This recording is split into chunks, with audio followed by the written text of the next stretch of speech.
ప్రభునామమున అందరికీ వందనాలండి. వాక్యంలోకి వెళ్ళే ముందు ప్రార్థన చేసుకుందాం. సర్వోన్నతుడా, సర్వశక్తిమంతుడా, కృపగల దేవ, దయగల మా తండ్రి, నీకు లెక్కలేని స్తోత్రాలు నాయన.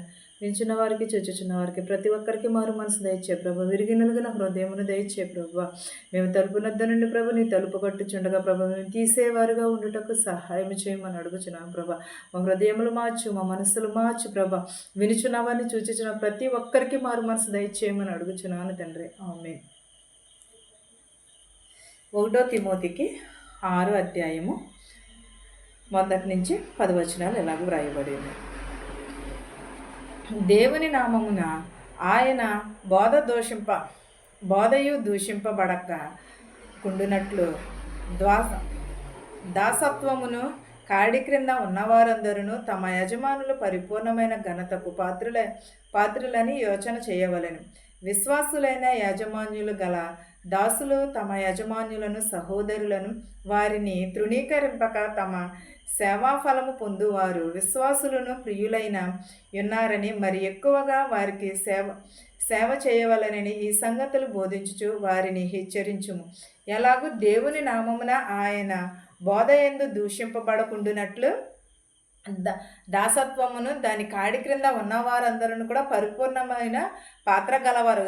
దేవుని సేవ చేయడం అంటే మనము ప్రసంగం చేయటము, లేకపోతే పరిచర్య చేయటము, వీళ్ళకి అది చేయటం అది కాదండి. విధవరాల బిడ్డలని చేరదీయటము, విధవరాలని చేరదీసి వాళ్ళని ఆదరించటము దేవుని పరిచర్య.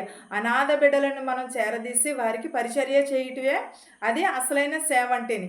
అంతేగాని మనం బాగున్న వారిని కాదు, విశ్వాసులను కాదు, విశ్వాసము లేని వారిని తీసుకుని వారి విశ్వాసంలో ఎలా బలపడాలి, విశ్వాసం అందు ఎలా నిలకడగలిగి ఉండాలి అని వారిలో మనం తెలుసుకోవాలి, వారికి చెప్పాలి.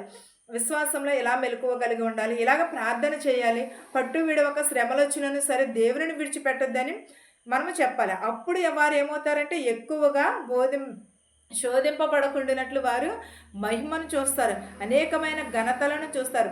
ఎవడైనాను మన ప్రభు అయిన యేసుక్రీస్తు యొక్క హితవాక్యములను దైవభక్తికి అనుగుణమైన బోధను అంగీకరింపక భిన్నమైన బోధను ఉద్దేశించిన ఎడల వాడేమియూ ఎరుగక తర్కరములను గూర్చియు వాదగద్వములను గూర్చియు వ్యర్థముగా ప్రయాసపడుచు గారద్వందొడగును.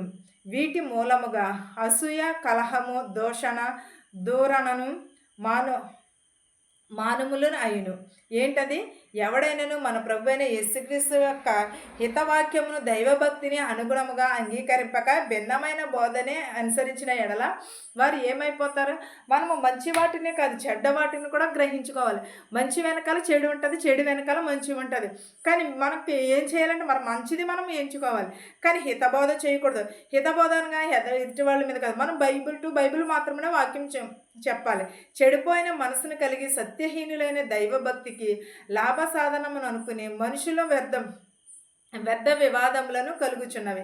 ఎలాగో చెడిపోయిన మనసులను మనం ఏం చేయాలి? బాగు చేయాలి. వ్యర్థమైన మాటను కాదు, ప్రయాసంతో కూడిన వీటి మూలంగా అసూయ, కలహములు వస్తూ ఉంటాయి. వాటిని ఏం చేయాలి? మనము బాగు చేయాలి. చెడిపోయిన మనస్సు కలిగిన వారిని, సత్యహీనులైన దైవభక్తిని లాభ సాధనకముగా మనుషులు వ్యర్థముగా విచరించిన దానిని మనము ఉండకూడదు. మనం ఏం చేయాలంటే మంచిని ఎంచుకోవాలి, మంచి దారిలో నడవాలి. మన నీతిమంతులను ఆశీర్వదిస్తానంటున్నాడు. ఒలీవ చెట్టు వలె నీతిమంతులను మనం ఆశీర్వాదములు కావాలని అనుకుంటున్నాం, మనం మారు మనసు కావాలని అనుకుంటున్నాం.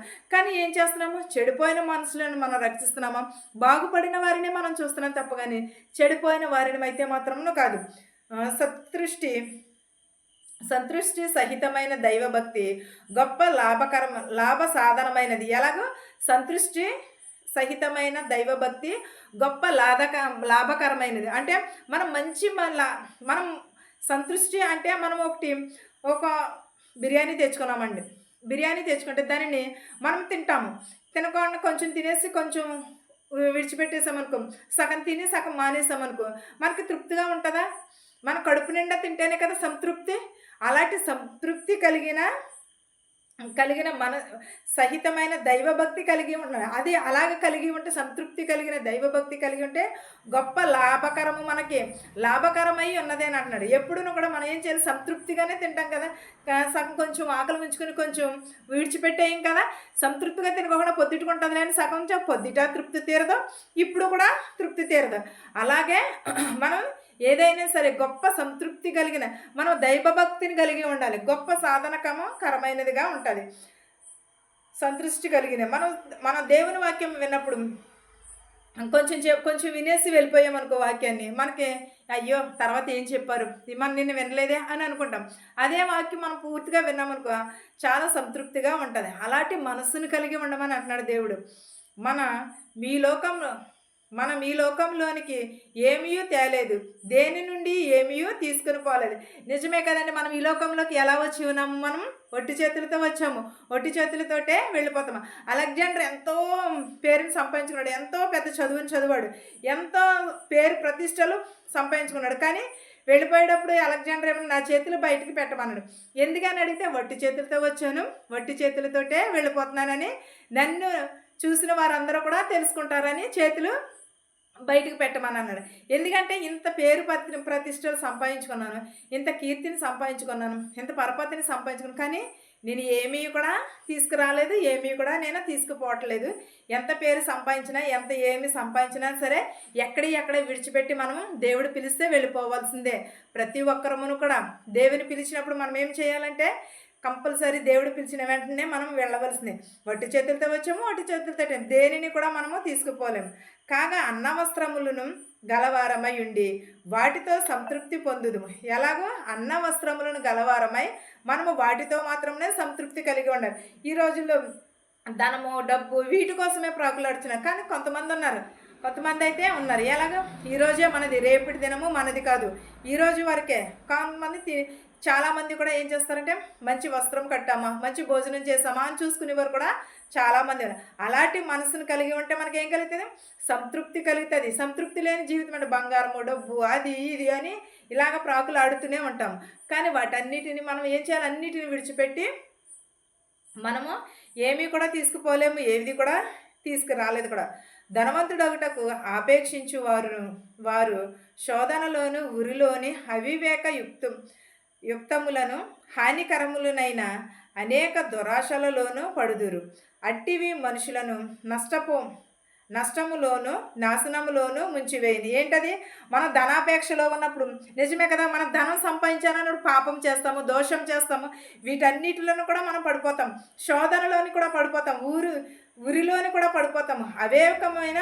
అనేకమైన హానికరములైన అనేక దురాశలలో కూడా పడిపోతాము.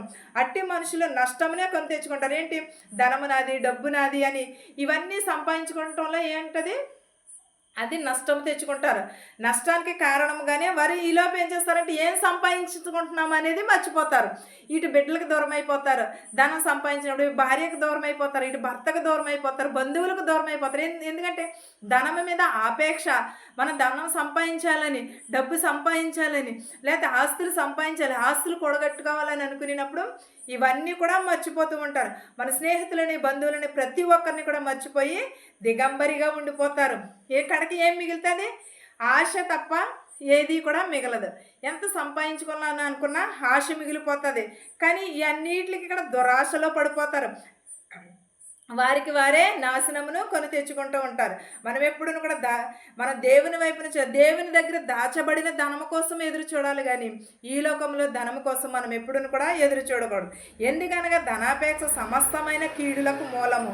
కొందరు దానిని ఆశించి విశ్వాసము నుండి తొలగిపోయి నానా బాధలలో తమ్మును తామే పొడుచుకుందరు. ఎలాగా, నానా విధం. ఎందుకనగా ధనాపేక్షమైన సమస్తమైన కీడులకు మూలమని అంటున్నాడు. సమస్తమైన కీడుకి ఏంటది, ధనాపేక్ష మూలము. దానిని ఆశించిన వారు కూడా నానా విధములైన బాధలలో మునిగిపోతారు, నానా విధమైన శోధనలో మునిగిపోతారు. అప్పుడు వారికి ఏం కనిపిస్తుంది, వయసు అయిపోతుంది. ఈలోపు సంపాదించాలి అన్నప్పుడు వయసు అయిపోతుంది. వయసు అయిపోయిన తర్వాత వెనక్కి తిరిగి చూస్తే ఏముంటుంది, ఏది ఉండదు.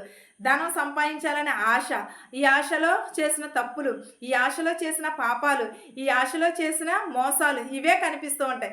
ఖాళీగా కూర్చుని ఇవన్నీ కూడా నెమరమేసుకుంటూ ఉంటారు వయసు అయిపోయిన తర్వాత ఖాళీ. కానీ ఈలోపు బాధలు, నష్టాలు, కష్టాలు ఇవన్నీ కూడా అనుభవిస్తుంటారు. కానీ మన దేవుడిచ్చే ధనం కోసము మాత్రమే ఎదురు చూడాలి. ఈలోకపు వైపు ధనమును మనం ఆశిస్తే మనకి అన్ని శోధనలే, అన్ని బాధలే. దైవజనుడా, నీవైతే వీటిని విసర్జించి నీతిని, భక్తిని, విశ్వాసమును, ప్రేమను, ఓర్పును, సాత్వికమును సంపాదించుకునుట ప్రయాసపడుము. దైవజనుడు ఏం చేయాలంటే, నీవైతే వీటిని విసర్జించు. ఏంటది? డబ్బుని, ధనమును, ఆపేక్షను, బళ్ళుని ఇవన్నీ కూడా విసర్జించిన తర్వాత నీ వీటన్నిటిని విసర్జించి నీతిని మాత్రమే వెతకము, విశ్వాసమును మాత్రమే వెతకము, ప్రేమను మాత్రమే వెతకమంటున్నాడు, సాత్వికమును వెతకమంటున్నాడు, ప్రేమను వెతకమంటున్నాడు, సంపాదించుకోమని అంటున్నాడు. మనం ప్రయాసపడి మనం ఏం చేసినా సరే దేవునికి తెలుసు, దేవుడు చూస్తున్నాడు. మనం ప్రయాసం అంతా కూడా వ్యర్థమే. దేవుడు తలుచుకుంటే ఒక్క నిమిషంలో మనల్ని బాగు చేస్తాడు. ఒక్క రెప్పపాటున దేవునికి సాధ్యం కానిదంటే ఏదీ లేదు. కానీ మనం అన్నీ విడిచిపెట్టి దైవభక్తిని మాత్రమే మనం వెతకాలి. మనం ఓర్పును, సహనమును మాత్రమే కలిగి ఉండాలి. వీటన్నిటిలో మునిగిపోయి మనం ఏం చేస్తామంటే ధనంలోని, డబ్బులోని మునిగిపోయి ఏం చేస్తామంటే దేవుడిని మర్చిపోతాము. వేషధారణ కలిగి ఉంటారు ఈ మధ్యలో అందరూ కూడా. ఏంటంటే పై రూపమునకు దేవుడని ముసుగు వేసుకుంటున్నారు, కానీ లోపటికి మోసం అనే ముసుగుని వేసుకుని ఏం చేస్తున్నారంటే ధనాపేక్ష అనే ముసుగుని వేసుకుని దేవుడిని అడ్డపెట్టుకుని ఉంటున్నారు. అలాగే కాదు, మనం ఏం చేసి ఉండాలంటే దైవభక్తిని కలిగి ఉండాలి. వీటన్నిటిని కూడా విసర్జించి దేవుని మాత్రమే వెతకాలి. ఈ వాక్యమును మీకును మాకును మనందరికీ తోడయ్యుండును గాక. ప్రార్థించుకుని. సర్వోన్నతుడా, సర్వశక్తిమంతుడా, కృపగల దేవా, దయగల మా తండ్రి, నీకు స్తోత్రాలు, నీకు వందనాలు నాయనా. వినుచున్న వారికి, చూచుచున్న వారికి, ప్రతి ఒక్కరికి మారు మనసు దయచే ప్రభా. ప్రతి ఒక్కరి కుటుంబంలో శాంతిని, సమాధానం దయచే ప్రభా.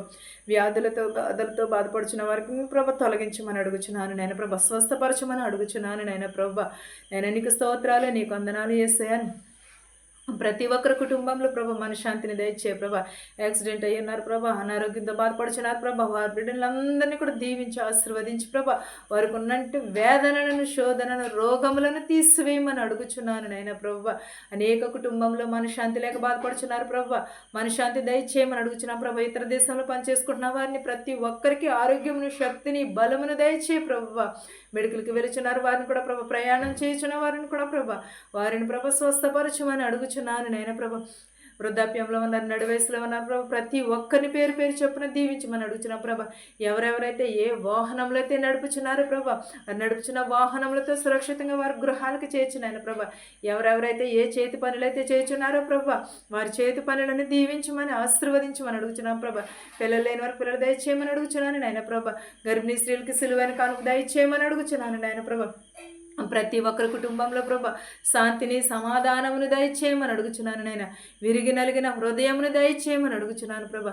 ప్రతి ఒక్కరికి మనశ్శాంతిని దయచేయమని అడుగుచున్నాను నాయన ప్రభా. ప్రతి ఒక్కరి హృదయాలలో ప్రభా నీవు నాయన ప్రభా తట్టమని అడుగుచున్నాను ప్రభా. బుద్ధి కలిగిన కన్యకుల వలె ప్రభా నీ రాకడ కొరకు ఎదురు చూసే ధన్యతను దయచేయమని యేసు నామములో అడిగి వేడుకొనుచున్నాను తండ్రి, ఆమేన్. పరలోకమందున మా తండ్రి, నీ నామము పరిశుద్ధపరచబడును గాక. నీ రాజ్యం వచ్చును గాక. నీ చిత్తము పరలోకమందు భూవెందే నెరవేరినట్లును మనుదిన ఆహారం నేడు మాకు దయచేయము. మా రుణస్థలను మేము క్షమించిన ప్రకారము మరణములను క్షమించుము. దుష్టుని నుండి, శోధన నుండి తప్పించుము. రాజ్యమును, శక్తియు, మహిమయు నిరంతరము నీవై ఉన్నావు మా తండ్రి, ఆమేన్. చూచుచున్న వారిపైనను, వించున్న వారిపైనను సదాకాలము నీ కృపతోడై ఉండును గాక, ఆమేన్. అందరికీ వందనాలు.